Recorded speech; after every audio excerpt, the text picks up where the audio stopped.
welcome to another episode of geekoutdoors.com. So in a previous video, I did an unboxing and review of the Samsung Galaxy Tab 8.0 2019 edition. And on this episode, I'm going to be digging in further into the gaming performance on this for people who might be curious about whether or not a budget tablet like this can actually do gaming.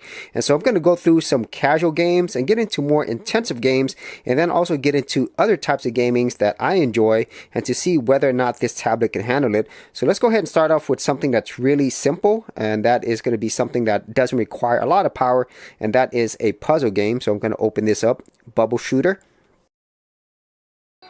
So there it is. And so for actual puzzle games like this, it's really simple to play, and the overall sound quality on here, it's okay. It's not bad, you know, but don't expect anything amazing. But for games like this tablet has no problems at all playing this, as you could tell right away. The graphics and colors look really good, I think, on this 8-inch tablet. So if you are wanting to play like really easy puzzle games like this tablet has no problem in running that. So now let's go ahead and try another game. And so now let's try a game that's a little bit more demanding but still fairly casual, and that is Mario Run. A lot of people like playing this on their phone, but it's pretty good on a tablet as well. And this is one of those games that does require an internet connection, and as you could tell, it loads a little bit longer than I would like. But let's go ahead and try this out, see if Mario can survive the gauntlet of Goombas. So as you can see here, no problems at all playing Mario Run. Really fun. Pretty responsive as well when it comes to controls.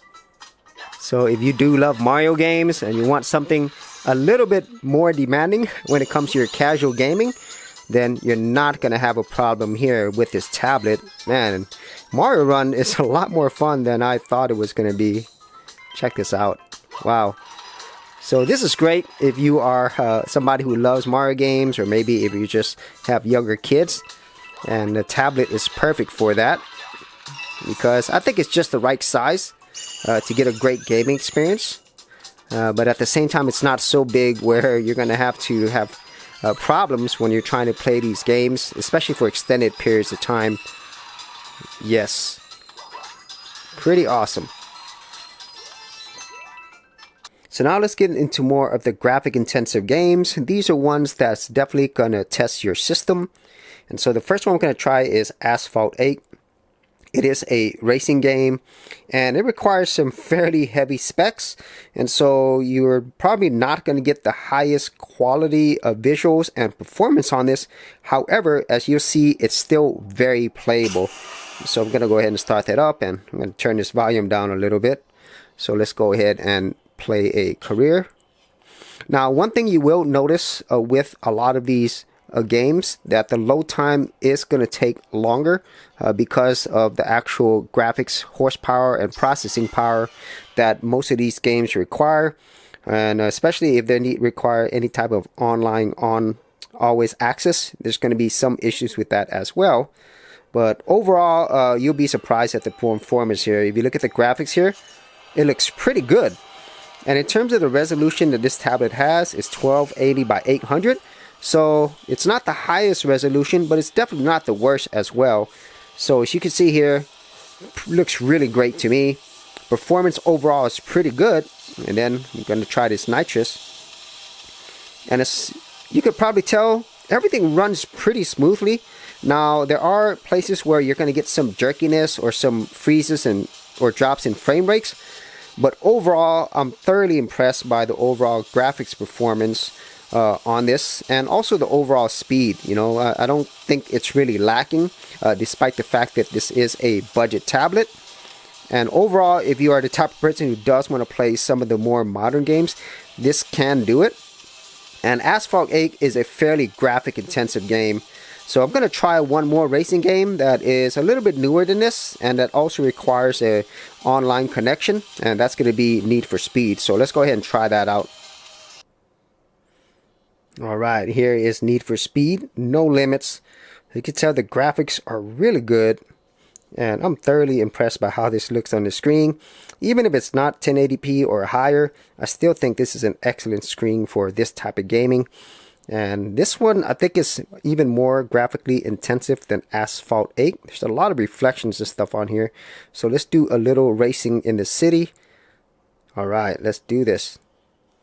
So as you can tell there, about the only thing I would say, whenever you're playing these more demanding games on this tablet, sometimes the touchscreen is not as responsive. So I'm not sure if that's because of the screen itself, or maybe it's because of the game, because it really depends on the type of games that I'm playing on this. If I'm playing more casual games, the actual touchscreen seems to perform a little bit better when it comes to responsiveness. But as you can see here, the game runs pretty good. And I would say it runs a little bit smoother than Asphalt 8 in terms of I don't get as many frame drops or freezes.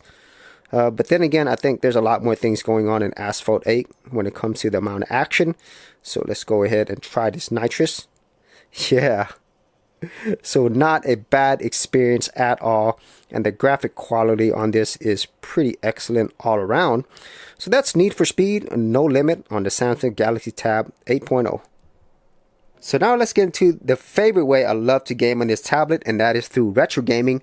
And the emulator I'm going to try is Redream, because it does require quite a bit of power, and so this is really going to test the system. But you're going to be pretty surprised at how great the performance is, especially considering this is once again a budget tablet. So I'm going to start off with Daytona USA, which is a really fun game. I've played this so many times on my original Dreamcast. So we're going to go ahead and get this started. So as you can see there, this is Daytona USA. This runs so good on this. And this is something that I didn't think this tablet was going to be able to do, because the Dreamcast emulator does require some power. But as you can see here, it looks really good. So let's go ahead and start the game real quick. So check this out. Rolling start. Man, I love this. And as you can tell right here, this looks awesome. You know, so for somebody who loves retro gaming, this tablet is going to give you tons of hours of fun. And honestly, I really don't see any drawbacks to playing retro games on this. Now, if you play other less intensive systems, you know, or MAME, then this has no problem playing those games. About the only places where I think this is going to really struggle when it comes to emulators is probably something like PlayStation or the Sega Saturn. But overall, I think if you are the type of person who loves playing emulation games, you really can't go wrong with this budget tablet. So I'm going to go ahead and try another game on this Dreamcast emulator. Well, now that I've already lost the race, so let's go ahead and try another Dreamcast game. And so here we have Sonic Adventure, one of the original great games on the Sega Dreamcast. Whenever I first saw this, it absolutely blew me away. And here we now have it on a tablet. And there's Sonic right there. As you can tell, no problems running this game. So we're going to go ahead and try to skip through this as fast as possible so I could show you some of the action in this game.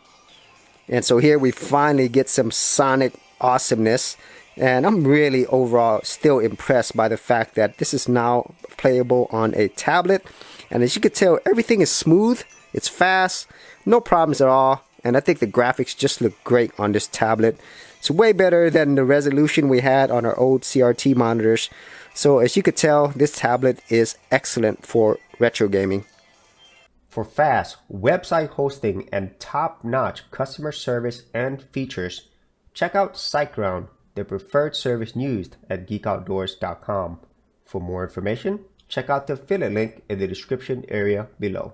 So as you could probably tell, gaming performance on this tablet is pretty awesome.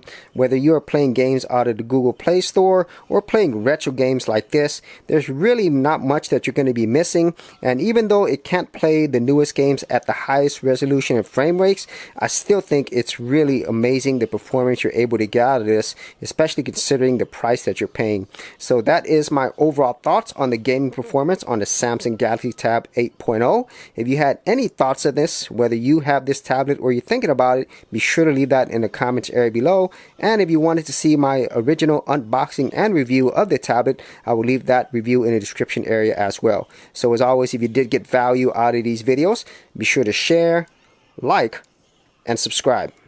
Hey geeks, if you are a creative geek like me and you wanted to learn how to create content on YouTube and other places on the internet, then check out my Go Content Creators group where you get access to additional videos and content for all the creative geeks out there. And the best part of it is, all of this is free. Simply head over to the link below, check out my page, and sign up for my Go Content Creators group. Thanks for watching, and I'll see you on the other side.